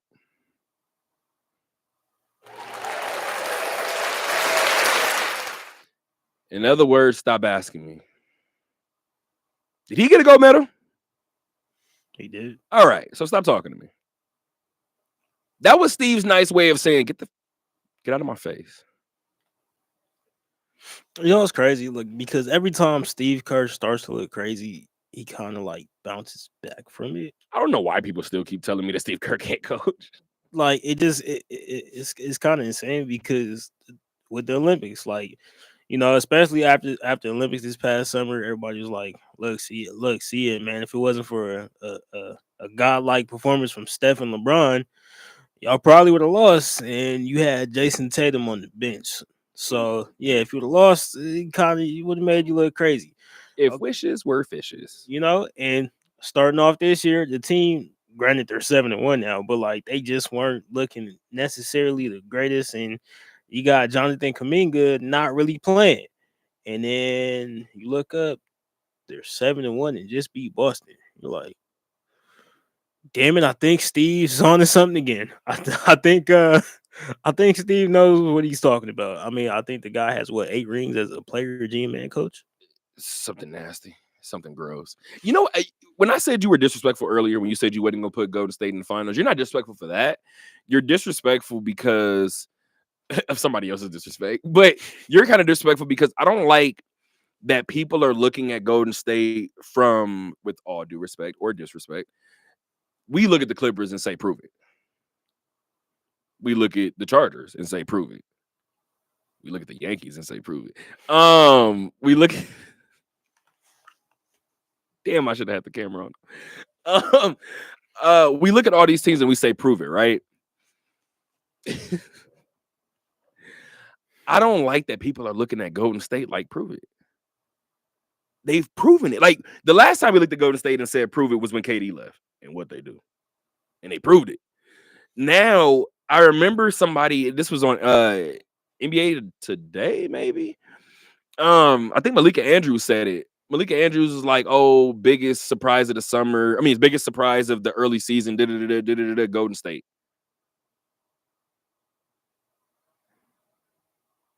I said, why is that a surprise? The Spurs, remember when the Spurs traded Tony Parker to the Hornets? And everybody was like, Manu gone. You got Tony off the... Oh, y'all gonna look crazy. And they didn't look crazy. Why? Because Pop's there and Duncan's there. We'll figure the rest out. Is Steph there? Mm-hmm. Is Draymond there? Mm-hmm. Is Steve Kerr there? Yep. They'll figure it out. They'll be fine. And like, I feel like that's where the questions lie, though. It's just, granted, yeah, my Spurs, we ain't win the championship after that. Like, after we shipped out Tony Parker. So, I mean, but I think that's where the questions come in, is because so much of their core is gone. Clay's gone. Andre Iguodala's gone. Sean Livingston's gone. Like all these. Bob Myers gone. Bob Myers has been gone. He's on ESPN. I think he's done with ESPN. Like, he's on Being Rich. Like, I just somewhere in Silicon Valley. Exactly. I'm glad we went to the same thing. There's so much money out here, bro. I'm chilling. Man, out there. Y'all go play that basketball stuff. What out there doing him so weird? So it's like, I mean, like, that I feel like that's just where the questions come in. It's just, okay, we're not, your organization is now solidified. Like we respect you guys now. Like, you guys are no longer the laughing stock. We believe Warriors, like, that you guys once were. Like, we understand who you are. Steph, we know who you are. Draymond, hey, one of the best defenders of all time. true winner go a little over the top sometimes, but that's besides the point. You know, like, hey, like Steve Kerr, all right, hey, NBA legend, Hall of Famer in every sense of the word, but the transition into this new era, these young pieces, like we still haven't seen what it looks like on a high level yet. Can they make the playoffs? Yeah. Can they make the play-in? Yeah. Can they win games? Can they beat good teams? We just seen it. Yeah. But when it really comes down to it in the playoffs, can they do it? Now, granted, we If they're seen in the play-in, we gross mistake. Because if you lose 2 games, we've seen it happen with them, especially. You got to avoid the play-in. I don't care if they're a 6 seed. Mhm. Yeah, like, but I think the question, like, I think people question too, that last championship they won when Steph finally got that Finals MVP. Steph was carrying that team on his back, and we never seen Steph bring a team over the top like that. Like, But Wiggs was this too. So let's just say I'm kind of with you on the Jonathan Kuminga point, only because he's had to, in my opinion, get out of character too. I don't know the man personally, so I don't know if it's his character or not, but it appears that he's had to get out of his body a little too much. He talked about it last season. He talked about it this offseason. Well, media day, I think, mainly. And then obviously it's a situation now again, right? Where he feels like, hey, I get the situation. I'm blessed to be in this situation, but I can contribute more, like, to a winning situation. So I can contribute here or to another winning situation. Because of that, I don't know if the writing is on the wall that he's out of here. He may have to leave in free agency. I don't know that Golden State still doesn't be like, hey, we need you in this moment. So I say all of that to say, if Steph is good enough to do like you just said, and he's matured to the point to where he can carry a championship team without much help, all I need is another one that's going to go in with me. How do I not know that they have that, either have that person already or can go get that person? So I don't want to talk about team selling yet because I think the standings are going to drastically flip in these first 2 or 3 weeks. But am I sure that Buddy Hield can't give that team 22 a night in a 5-game, 6-game series? I don't know, right? I'm not necessarily talking about the finals right now, but what if it's a matchup situation and Trace is out there? He already rebounds the ball, right? He already can knock down the 3. He runs the floor. What if Trace gives you a situation where he's in an advantageous series?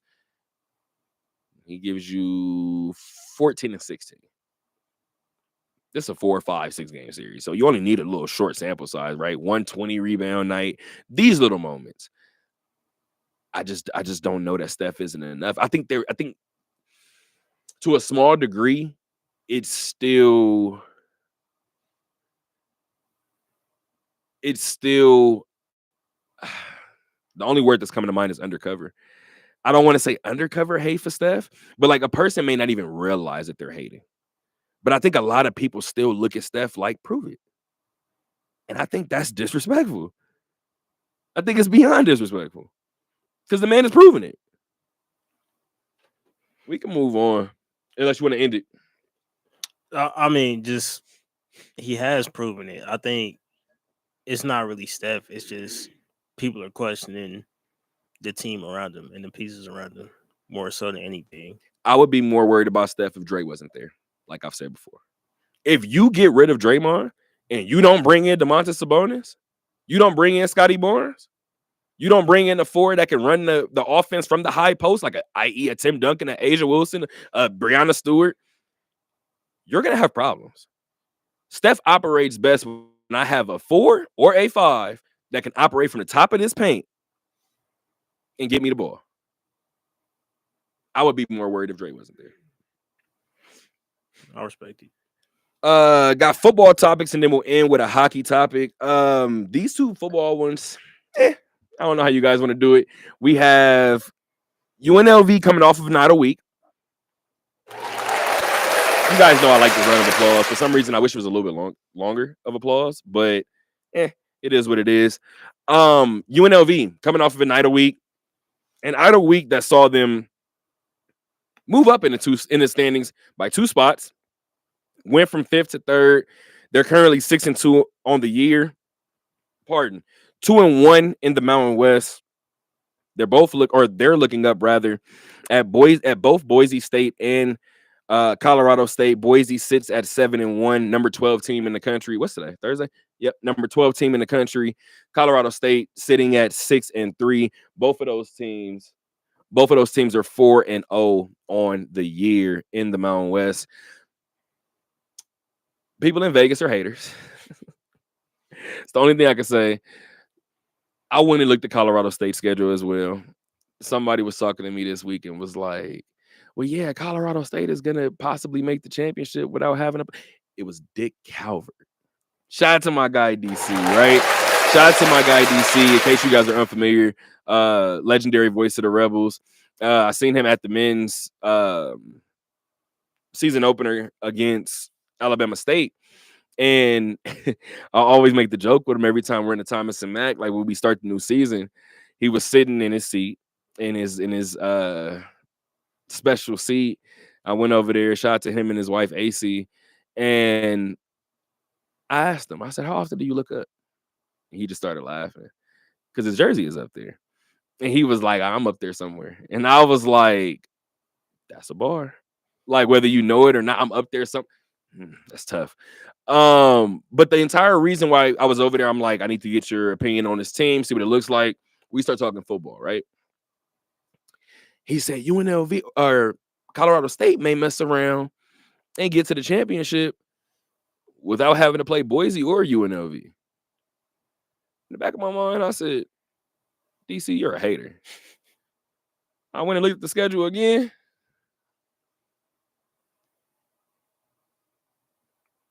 I said, damn, DC kind of right. Here's the difference, though. Their losses come to Texas, Colorado. I can't think of the other one. This is what I mean when I talk about college football and I say some of these losses can be impressive losses. 52-0 to Texas, not impressive, right? Are they going to be one of the top 4 teams in the country? Maybe, right? That loss is going to look different at the end of the year. Colorado, now, if they tail off, and it's not going to happen now because they're both eligible, but if they tailed off like they did last year, all right, that loss looks different. Colorado State got good loss. I don't want to say good losses, but quality losses. Is that even a phrase? I don't even know if we can have that, but I want to make it one. 52-0 looks gross.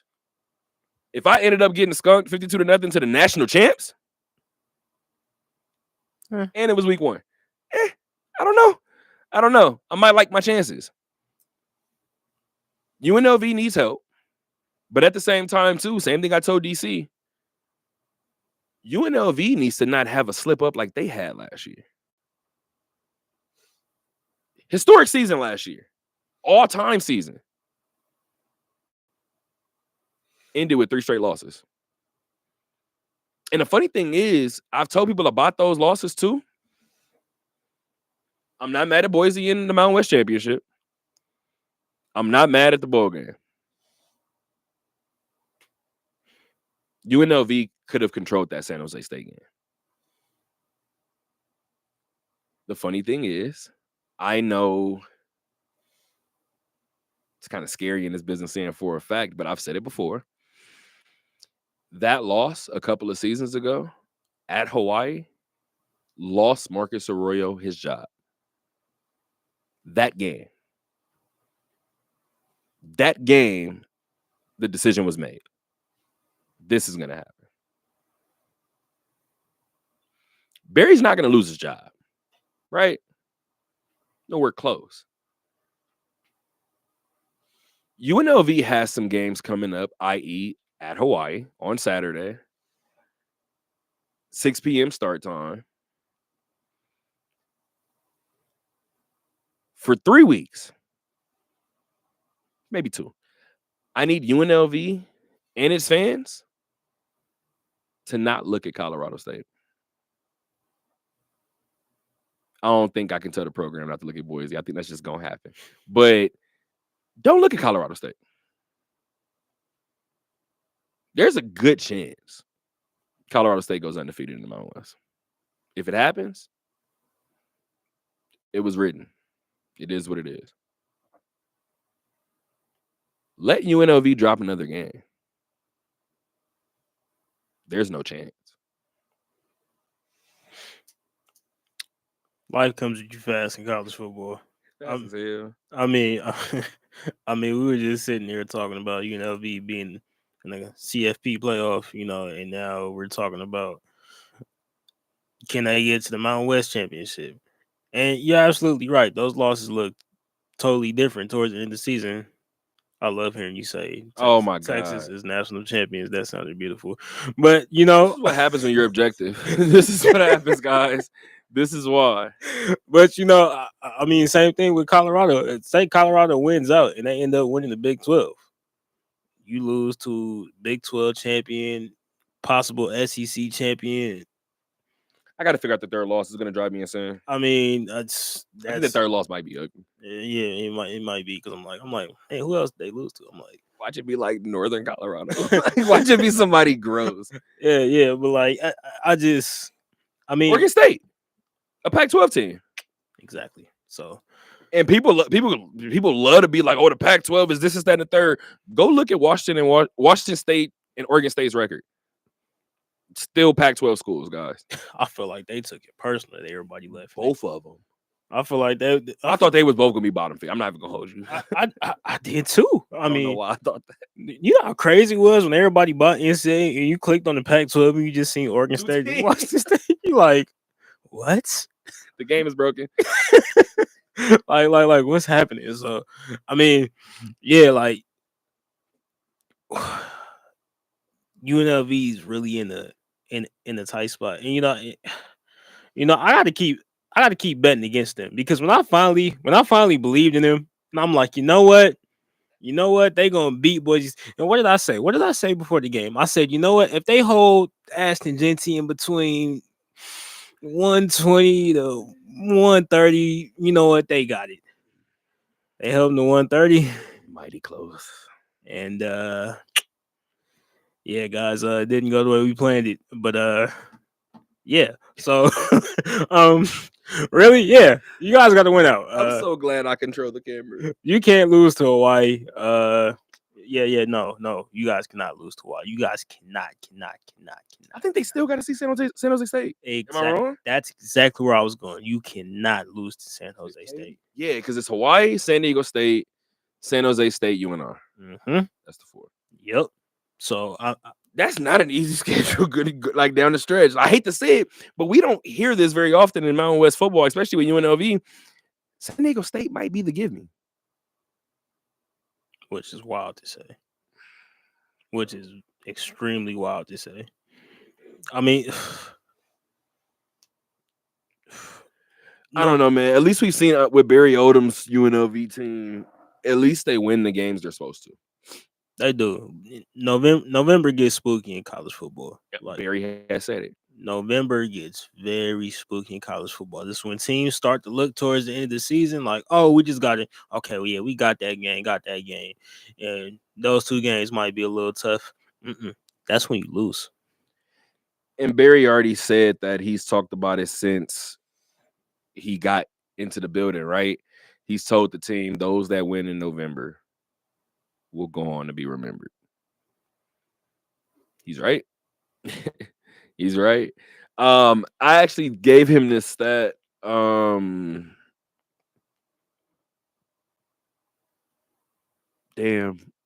Is that 12? I think Barry is 8-2, 9-2 in the month of September as a head coach. But his only 2 losses are to Michigan and Georgia. Stupid September record, right? Now I feel like I need to go back and look at his November record as a head coach. He said it. Mhm. UNLV has to win in November. And I like the fact that Barry Odom has come here and has successfully shifted the attention, even if momentarily, from this being a UNLV basketball school. Still gonna call it a football school because it's not, but to having a more than quality football program. And this is where I should flip the camera over on you because you would not have to laugh that hard. Hey, Hey, man. I'm just saying, man. We like this is unprecedented territory for UNLV football. We've never seen the program this good. Not in my lifetime, at least. Like, I wasn't around for those random Cunningham days. I've never seen UNLV be a contender on any level, any form or fashion. Like, I gotta ask my dad if he watched UNLV football growing up. yeah, I feel like the only thing that's gonna come out of his mouth, he's gonna be like, yeah, Rando and Icky. I feel like he's gonna say those two, and I'm gonna be like, okay. All right, you got it. because my entire lifetime, it's been 2 to 4 wins max each year. Like that's just been what UNLV football is. Like the team has always been an afterthought. I feel like we've had, we had a UFL team out here. I feel like they were more relevant. We had a AFL team. They were more relevant. Like it's You could just argue this IFL team that you cover. I mean, that's-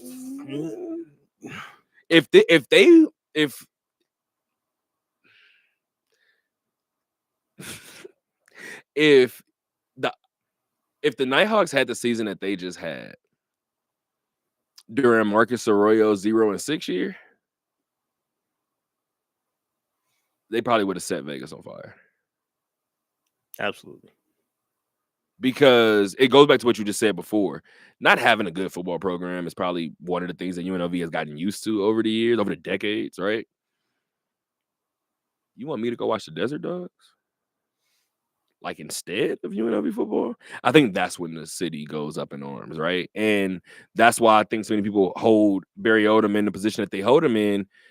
There's an affinity for Barry because it appears to be a commitment from Barry, right? That UNLV hasn't really had in quite some time. And I will continue to add the caveat of Tony Sanchez. I don't care whether you guys like him. Tony deserved every opportunity to coach that first season in Allegiant. I talk about ghosts of the past, right? Marcus Arroyo was your karma. What's the Raiders' karma?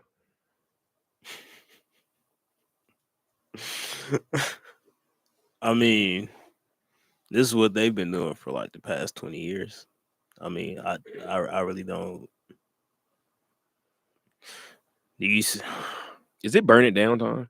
The trade deadline just passed, but you can still burn it down. I would think so.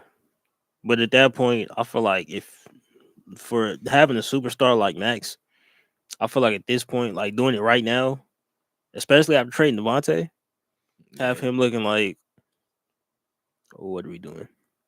Now, granted, we all know Max wants to be here, doesn't want to leave, all that, but to do it right now, even as bad as the team is, to do it right now, I'm looking around like, okay, what are we doing?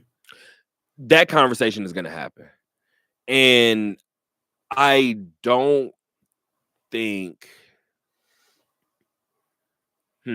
I haven't spoken to him, obviously, but I do think that conversation happens in terms of what are we doing. I think it's a conversation ultimately with AP. I think it's a conversation ultimately with Tom Telesco. I don't think it's initially with either one of them guys. I think Max is, like you said, one of those stars, one of those pillars, one of those staples. I think him and Mark have a sit down at some point. What are we doing here? And that's kind of where I wanted to go. I mean, granted, he's the owner, but he's been the one consistent thing here. You're the second person to say this. People got to look at Mark Davis. I mean, he spent a lot of money moving the team out here. I mean, if you want to point to their karma, I mean, you could say Oakland. You could say My Oakland. athletic fans are in the background, like, woo, woo, woo, woo, woo. Get on the city. I mean, you could say Oakland. I mean, just years and years of trying to get that stadium together. Same thing with the A's. Like Oakland has lost all their teams. It's been rough. I mean, like, you just look at the Raiders franchise. I mean, they've never had a true home. I mean, from L.A. to Oakland, L.A. back to Oakland, now to Vegas, and granted, I feel like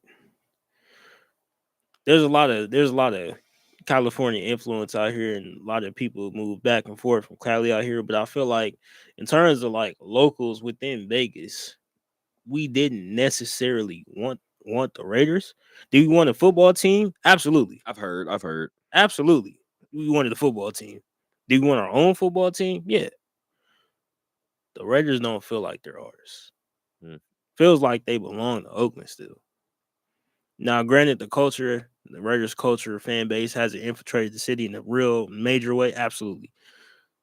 Still doesn't feel like they belong to us. And I feel like they're still dealing with that past history that they never necessarily came to reckon with back in Oakland.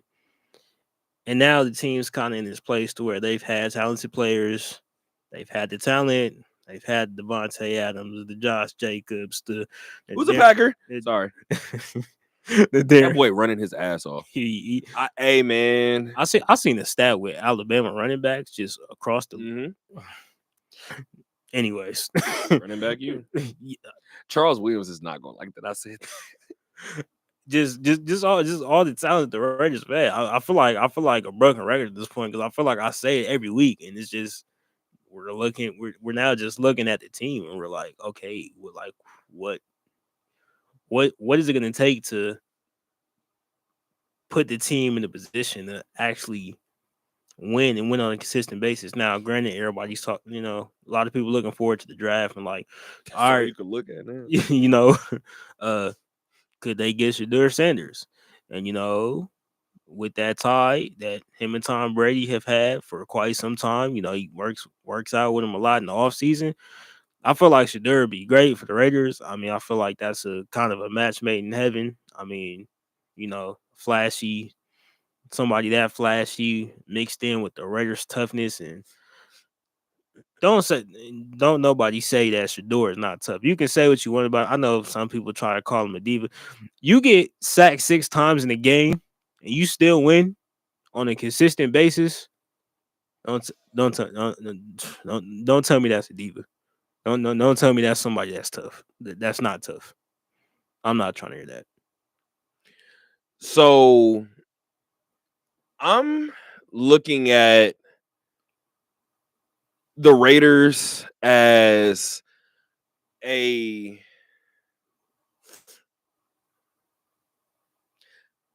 is not what they were supposed to enter the year as. Is the word project too much? My eyes are watering like hell. Sorry, guys. Is the word project too much? I feel like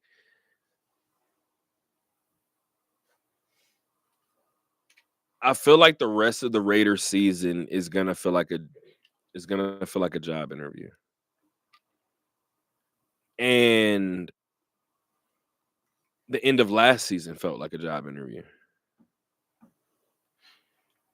So as much as I said when I was in California, that was the Rams. So that was a couple of weeks ago. 3 weeks ago, probably.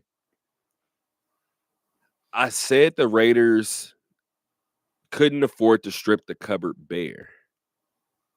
I still don't think you can afford to, right?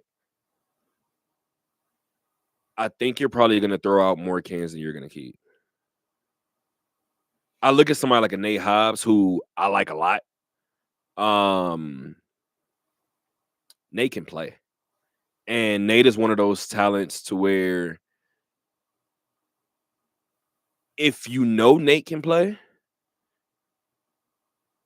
if you're not competing for something right now, it might be better to send him somewhere where you can get draft compensation or you can get the contract off your books. It's not like his contract is crazy, right? But it's one of those things to where you want to turn it into something. And now I think everybody's on the table. Like I said before, I think for me, because we're the Raiders. Now, I'm not gonna lie. If I was the Tennessee Titans, maybe. Oh, damn. Sorry. What's up? What's up? What's up? What's up with you tonight? You know, you know what I'm saying? I sat here through the Yankee slander.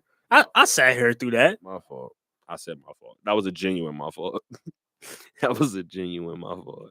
And then I didn't think you would be a fan of such a random team. My apologies. You got to bring up my Will Levis trauma.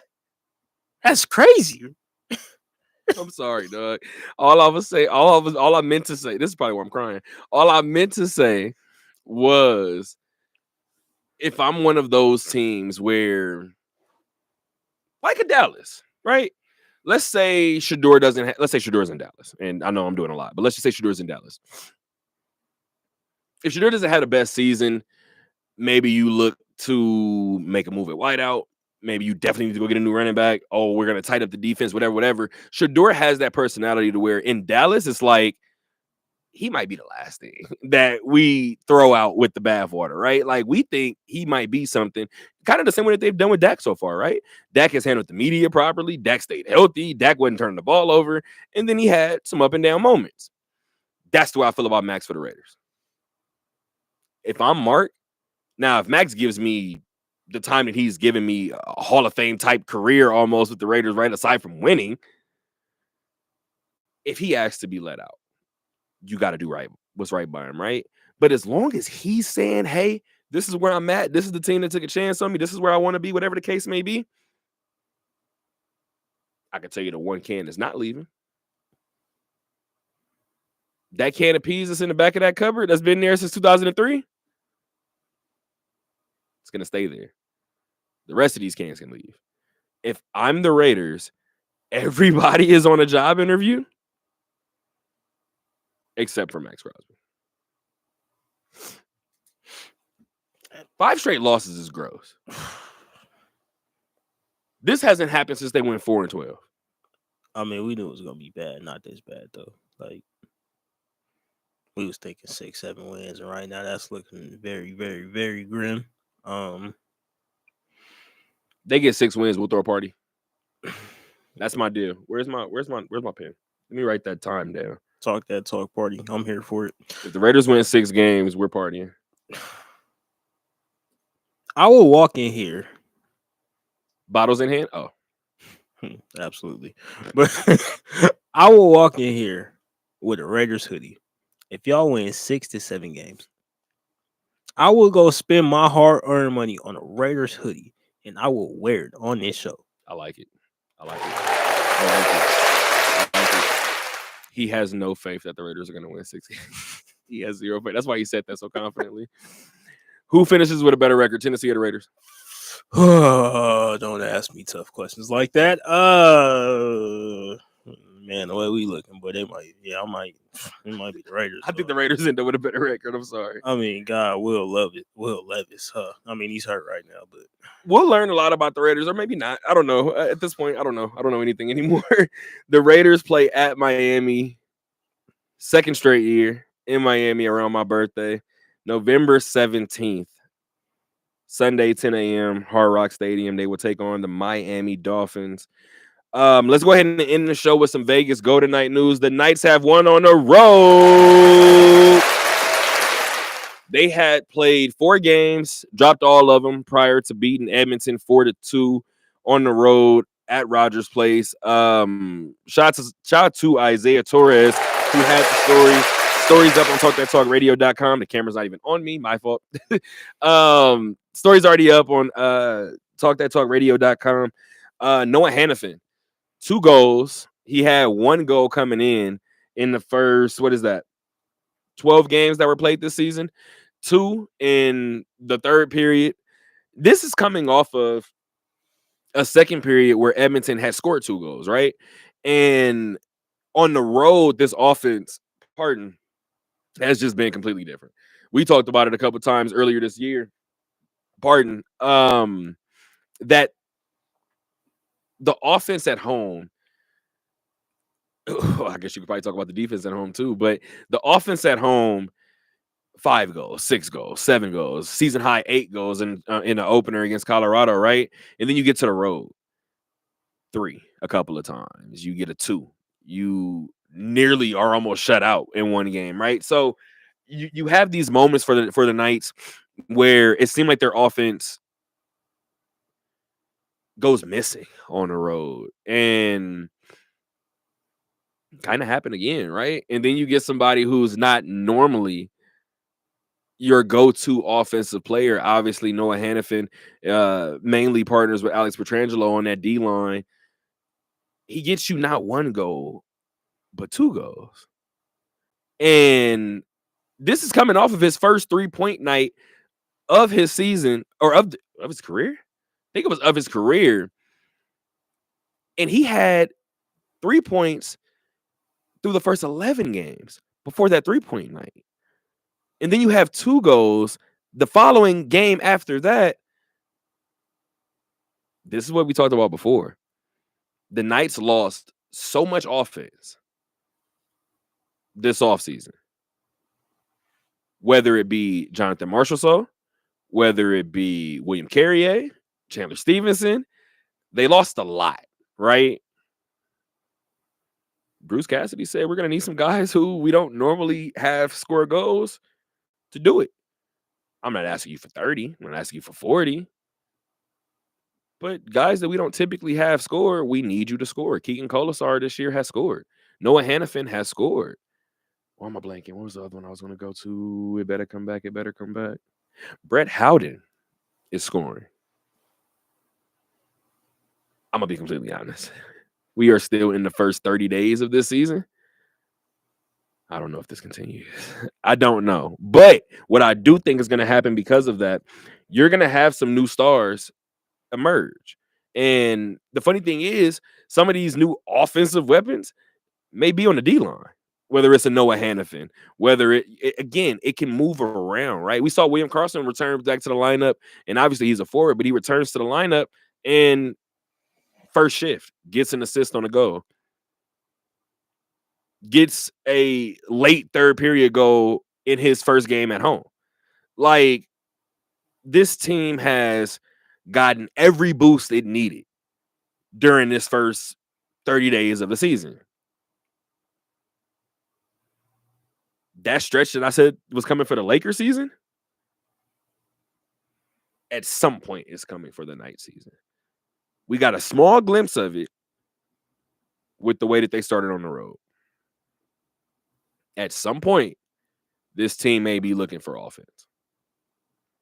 It's not right now, but at some point this season, this team may be not only looking for offense, they may be scrapping for it. Jonathan Marchessault, that probably was the biggest loss. Absolutely. And I like Chandler Stevenson, like if I had to pick a favorite on the team. Mhm. So I would say just like personality-wise, but I'm biased. But beyond the realm of possibility, like you just said, Jonathan Marchessault was by far the biggest name to walk out. Conn Smythe winner. Absolutely. But like just to kind of bring the show bring the show full circle. I mean, you kind of, you mentioned the whole, like, them not having the true offense and kind of having to score by committee, especially on the road. I mean, they don't really have those problems at home, but kind of bring the show full circle. We talked about the Lady Rebels earlier. Mhm. There's no true one star, but they kind of rely on defense, and we constantly talk about how much money Vegas spent on the defense this offseason. So I feel like Still spending. right, still making moves. But I mean, yeah, like that's gonna be their bread and butter, because obviously they can score with the best of them at home, but when you go on the road, I feel like that's something that's going to come back to bite them when the playoffs come around, unless they sort that out eventually at some point in time. So, granted, like, the team's still doing well, but And we know hockey obviously slows down during the postseason too, right? So how often are you going to score 4 goals, 5 goals, 6 goals in a postseason game? Probably not. no. It's not happening. So, I mean, like I said, like the defense still no problem, but we seen some moments where they kind of let the bottom fall out, especially late in games. Like hey, all right, And sometimes it goes fast. very fast. Like sometimes you're looking up and you're like, oh, all right. All right, now we're looking up. That's kind of the way the second period was against Edmonton. They scored, then they score again, and you're like, it's another one of these, ain't it? And then you're watching the first half of the third period, and you're like, all right, there's another one of these. And then boom, Noah strikes. Then boom, Noah strikes again. Then boom, Mark strike. Okay, back on top. And that's kind of the way it goes, right? I talked about it earlier. They're currently tied for first in the Pacific Division with the Kings with 19 points. The Kings are 8-3-3. The Knights are 9-3-1. The Knights will end a 2-game road trip on Friday. That's tomorrow. I didn't even realize tomorrow was November 8th. Look at that. It's tomorrow, 7 p.m. against the Seattle Kraken. Let's go ahead and do my dad's tip in and let's get out of here. Okay. I didn't think this is where we were going.